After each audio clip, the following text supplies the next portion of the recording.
Lep pozdrav še iz komentatorskega mesta. Prekrasen dan v Ljudskem vrtu v Mariboru, kar je edino pravilno, da je vreme pravo, ko smo priče enemu bolj žlahtnih slovenskih derbijev, ter Viler namesto Kolmaniča. No, to je zdaj prvi pravi nevarni protinapad Celjanov. Vizinger je takole poskušal, ima pravo bombo, kot pravimo Lovro Cvek. To se bo zgodilo, to slednje. Res da, to je strel na vrata. Žek Vancaš, prenizka podaja, vendar potem priložnost za strel, tole gre mimo vrat.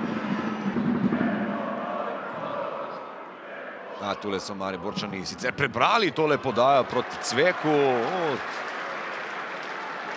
Botič, ogromno prostora ima Viler na levi strani. Zdaj je dobil žogo. Ob njem Štravs z lahkoto, Viler mimo Štravsa podaja v kazenski prostor.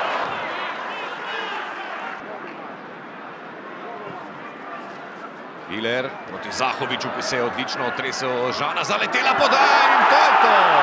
To je to, o čemer je govoril Pekič. To je tisto, kar je Maribor v letošnji sezoni že nekajkrat pokazal, da zna priti iz slačilnice drugače, bolje motiviran. Žek Vancaš tam visoko skače. Vizinger, ki se je lepo uspel obrniti in podati proti Lotriču na desno stran. Poglejmo, če tukaj obeta za Celjane. Lotrič dovolj prostora je dobil in streljal proti vratom.